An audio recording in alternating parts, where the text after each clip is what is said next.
Hello friends, जय Jagannath. Welcome to my channel Sanjh passion.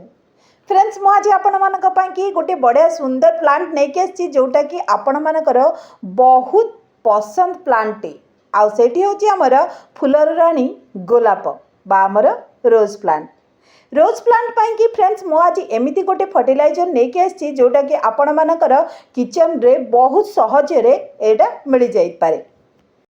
यह किपर भाव में आम यूज करवा जहाँफल कि यही प्रबल गरम समय रे आम गछरे फ्लावरिंग हो पार बा फूल फुटब आउ नुआ नुआ ग्रोथ हेब। हाँ फ्रेंड्स, ए खरा दिनटी आम गोलाप गछ पाई बहुत क्षतिकारक होता है, कारण यही समय ही आम गोलाप गछटी सुखी जाए, पत्र झड़ा देता है, आउ नुआ ग्रोथ आसी न था, बेले बेले मरी जाए।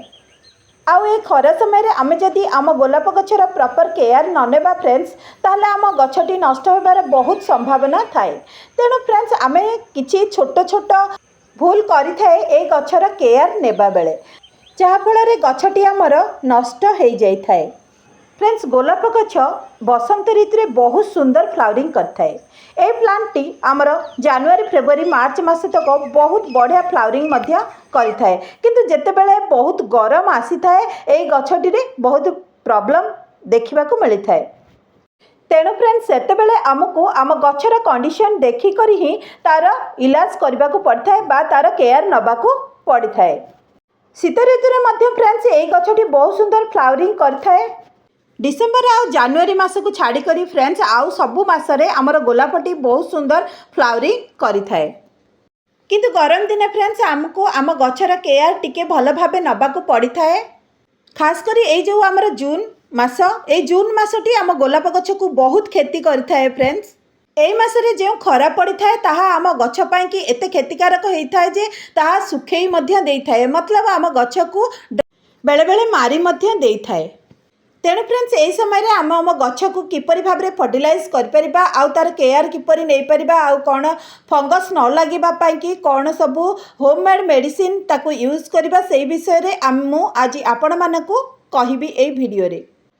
तेणु फ्रेंड्स आमे आम गछ को जदि आमे बचेबा को चाहूचे ताले आम गछरे किछि एमिति काम करबा को पड़िबो जहाँकि आमे आम गछ को ए खरा समय रे बंचेई पारिबा आउ सेथुरु ढेर सारा फूल मध्य नहीं पारिबा। तेणु फ्रेंड्स जदि आपणक गछटी सुखी जाइछि ताकू ताले पूरा छाई जगह को नहीं आसंतु ना। जदि आपणक एरिया रे कम खरा पड़ुची, मतलब 32 डिग्री रु कम खरा पड़ुची, ताहले फ्रेंड्स आपण मानकर गछ को पूरा दिन खरा दे पारिबे ना। जदि 40 डिग्री रु अधिका आपणक एरिया रे खरा पड़ुची ताहले ताकू गोटे सेमी शेड एरिया को नहीं आसंतु, जोटा कि आमर मॉर्निंग रा खराटा 10टा पर्यंत जो खरा पड़ुची सेही खरा को ही आपण माने दियंतु, देखिबे आपणक गछटी भल सुस्थ रहिबो।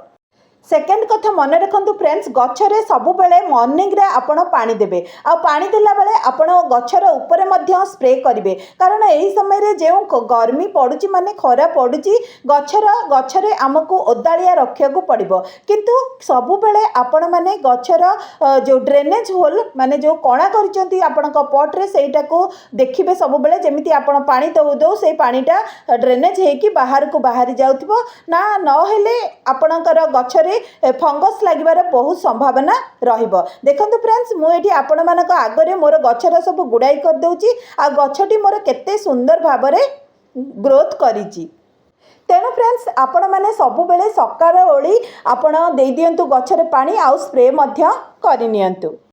थर्ड रे फ्रेंड्स आमे आम गछ को कोई फर्टिलाइजर दबा जहाँ फल रे कि आम गछटी फूल रे भरी जिवो आउ आमको बहुत सारा फूल देव, गछटी आमर सुस्थ रहिबो। एई देखंतु फ्रेंड्स मो किचन रु मिलुथिबा गोटे होममेड फर्टिलाइजर आपण मानक पाई कि नै के आछि। एठी होची पियाजर चोपा। पियाजर चोपा को मो भल भाबरे ग्राइंडिंग कर देइची आउ ए पियाज चोपारे आमे आउ कौन फर्टिलाइजर मिसेइबा से विषय रे आपण को सेकेंड रे मो कहि दउची। ए देखंतु फ्रेंड्स मो सेकेंड रे नै जाइची आपण मानक पाई कि गोटे बढ़िया होममेड फर्टिलाइजर जोटा को आमे फोपाड़ी देई थाए। एटी होची हमर चापत्ती, जो चापत्ती को आमे चा करी पी देइथिबा आउ ताको फोपाड़ी देई थाए फ्रेंड्स, किंतु एहा को मो भल भाबरे धोई करी ताको सुखाई करी एठी आपण मानक पाखरे नै कि आसीची। फ्रेंड्स मुझे नहीं जाइए 2 चामच जो ग्राइंडिंग होता पियाजर चोपा आउ नहीं जाइए 4 चामच आमर वेस्ट चापत्ती। फ्रेंड्स आपण मन रखिथे सब बेले यह भल भाव सुखई कर यूज करेंगे। पियाजर चोपा को मध्य मु सुखई देइथिली तापरे ग्राइंडिंग करी एठी आपण मानकु देखौची। हाँ एठी नहीं गली 2 चामच आमर पियाजर चोपार गुंड आउ 4 चामच चापत्ती। फ्रेंड्स आपण मैंने फ्रेश चापत्ती नहीं पारे किंतु 2 चामच पियाजर चोपारे अधा चामच फ्रेश चापत्ती नहीं पारे। ये देखंतु भल भाव मु मिक्स कर देकी ताकू गछर टिके छाड़ी खाल कर देकी ता दिहरे दे दउची सही चापत्ती आउ पियाजर मिक्स को। या फल फ्रेंड्स कौन हेबो ना आमर पियाजर चोपारे फ्रेंड्स एनपीके मात्रा बहुत थाए। एनपीके मतलब नाइट्रोजेन फॉस्फोरस आउ पोटासियम जहाँकि आम गछ को फूल आउ न्यू ग्रोथ रे भरीदेव। तेणु फ्रेंड्स आपण मैंने पियाजर चोपा को निश्चित भाव में जदि आपण गछ नष्ट हो जाइए यूज करंतु। आउ एठी नहीं जाइए मु जो चापत्तीर गुंड से नाइट्रोजेन रो मात्रा बहुत परिमाण रे थाए आहुरी मध्य माइक्रोन्यूट्रिशन बहुत थाए।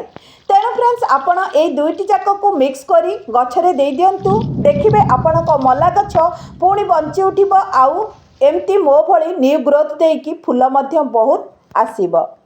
ये तो गला आमे केउ फर्टिलाइजर दबा आमे आम गछरे जदि आम गछटी नष्ट हो जाइए तापर फ्रेंड्स आम गछटी कौन पाई नष्ट होइछि ना जदि फंगस लगी थाए पत्र रे किंबा डाल रे जदि किछि पोक लगी थांती ताहले आम गछटी मध्य ए खरा दिने नष्ट हो जाई थाए आउ ताहा मरी मध्य जाई थाए बेले बेले। तेणु फ्रेंड्स मु एठी नै जाइछि किछि 1 लिटर पानी सेतिरे मिक्स कर देइछि 4 ड्रॉप आमर हैंड वॉश आपण कौनसी भी हैंड वॉश नहीं पारिबे फ्रेंड्स ताको भल भाव मिक्स कर देई आपण माने एहीपरि भाव में गछरे स्प्रे कर दियंतु देखिबे आपणक गछटी पुणी थरे सुस्थ हो उठिब आउ आपण को बहुत मात्रा रे फूल मध्य देब। मो गछ भली देखंतु केते सुंदर भाव में न्यू सबू डाल बाहरी एमती न्यू डाल बाहर आउ आपणकर गछरे फूल लदी हो जिवो मो गछ भली।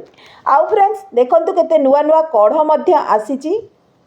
फ्रेंड्स मु जो पियाज चोपा आउ आमर वेस्ट चापत्ती देली सेथिरे बहुत मात्रा रे फॉस्फोरस पोटासियम आउ आमर नाइट्रोजेन थाए।